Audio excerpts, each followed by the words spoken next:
I'm in a little bit of a different situation. My daughters are all grown. I had a little bit of a flip. I had a father-in-law and a dad. Um, Both have severe, my father had a stroke and my father-in-law had something similar in January. So my family ended up focusing on the parents, which is a flip. And what was interesting was how our daughters reacted to that, because one went to Alabama with my wife for 4 months, and the other one stayed here. Another one stayed here with me, and so that was it was interesting to see how the kids turned out in something of a stressful or dynamic situation. And there's a lot of dynamic situations. Speaking to some of these, my brother, who's 11 months younger than I am, so he's got like a 26-year-old, but his fourth child is going into fourth grade. And so in his family case, his wife took more of the focus on work income role. And my brother, who's been an executive in a number of companies, actually took a step back in a role that gave him flexible time so he could take care of a lot of the kid issues, which was a little bit of a different take in my family over the years. That said, other people have faced interesting situations. Mr. Bruner, do you have anything to share with any situations you might have or any of the other panelists? Yeah, no, absolutely. So as I mentioned, I co-parent with my daughter's mother. And we don't live too far apart, maybe 7 or 8 miles, but we have what is more traditional in that one of us is a workaholic and the other one is more of the nurturer. But the flip side is who's who. You know, I was more of the nurturer and mommy's more of the workaholic. And so it was really interesting to see my daughter process those roles, because normally she's at school and she doesn't really see what we do on a day-to-day basis. And so it was interesting to see how she gives value to those things. And it's a challenge because, you know, when our kids are at home, we want them to feel at home, but now half of home has been turned into a Zoom meeting or half of home has turned into a conference call. And so I see her, and you'll appreciate this, Pete, as a Marine, I see her snaking around through the living room on her belly because she doesn't want to get in the video. But, you know, it's not, some of the calls are not that serious, but but at her mom's house, that would be something that would be appreciated. So it was a challenge. And it's still a challenge as we get back to preparing for what the school year will look like next year. But I think it's given my daughter a whole kind of appreciation of the roles of parents without assigning them to genders. Okay, that's great. Anybody, any of the other panelists, why don't you guys just jump in?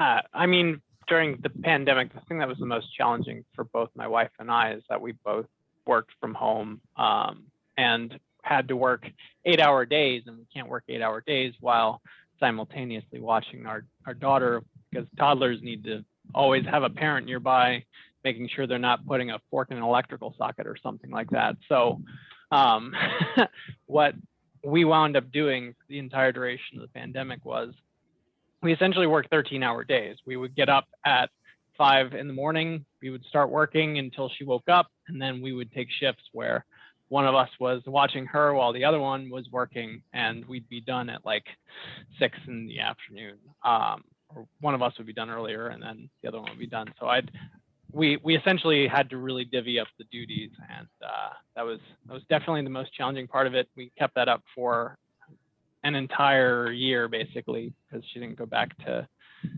finally going back to daycare until April. But to add back to the resiliency part, when she went back to daycare, we really thought that she would be very far behind from all of her other classmates in daycare, not knowing numbers and everything like that. But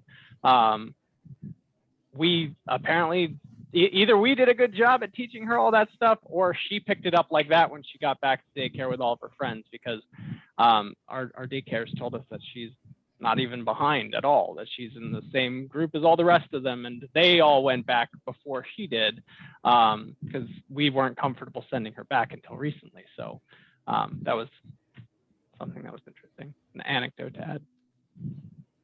You know, Eric, maybe you experienced this, or Didon or Claudio, but I thought one of the most profound things that I took away from it was our children actually recognizing that their parents work Like, I don't think they had any concept that we actually did work, or any concept of what work was, or the fact that work required interacting with other adult human beings.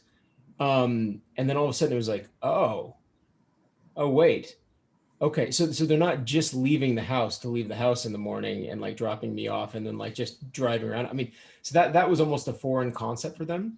But I also thought it was really neat that over the course of it, their understanding of that evolved from seeing us on a Zoom meeting or some other kind of a meeting and being like, and and realizing, oh, we probably need to give them a little bit of space too. There was a great moment this February where our 5-year-old, who for what it's worth has like a really thick Massachusetts accent, to the point that she could be like the only one the family does, but she could be like an extra in like a Ben Affleck movie. And she was walking by my wife one day, and my wife had been on was in one of those days where she had, I think, literally 12 or 13 back-to-back Zoom meetings. And she walked by, and my wife had a 2-minute down period between the two of them. She goes by and she says, "Mom, you're so bossy." And my wife took that almost as an insult at the time, because she was like, "Wait, what do you mean I'm so bossy?" And then it struck her later that she was like, that was actually her highest compliment, because she's a very authoritative 5-year-old and very self-confident. And she was saying, "Mom, you're taking care of business." And I can appreciate that, because she didn't bother her after that for the rest of the day. She like stayed out of her way and was like, "No, mom's doing work. I need to stay out of mom's way." And because normally she would just barge right in and say, "Hey, I'm having pirate booty for a snack. That's what's going on. I'll see you later." And this time she just kind of handled everything herself. So I thought that evolution of understanding about work was really interesting, and was something that, I have no idea if that will have any impact in the long run, but it was cool to see that like they kind of recognize, oh, this is what adults do. For my part, my 6-year-old became a negotiator. If he already wasn't one before, man, I can tell you all know what I mean. Learn to negotiate, and I think it's a sort of another outflow from that same thing you just said, Ken, because what he realized is he would say, "Okay, when are you done with work, Dad?" I said, "Well, 5 o'clock or 6 o'clock." Okay, at 6:01, we're going to do this activity. And he would come back at 6:01. And it made it a lot harder to renegotiate to 6:02 or to 6:05. And he learned that. He started to hold us accountable. And if you say, "Okay, I don't know," so I tried that. I don't know when. Well, and finally he learned the word estimate. Well, give me an estimate. Okay, estimate. All right, I then played. Okay, 6:20, and buy myself some time, right? Well, you think that works? That doesn't work either. When I was done, I didn't even think about it. I got out of work, say, "Okay, I'm ready." It was 6:15. He goes, "Wow, Dad, you're early. That never happens."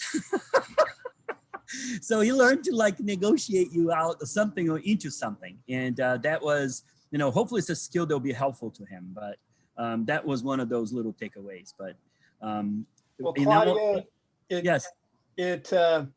It may not make a difference, but it may be time to switch to analog clocks in the house.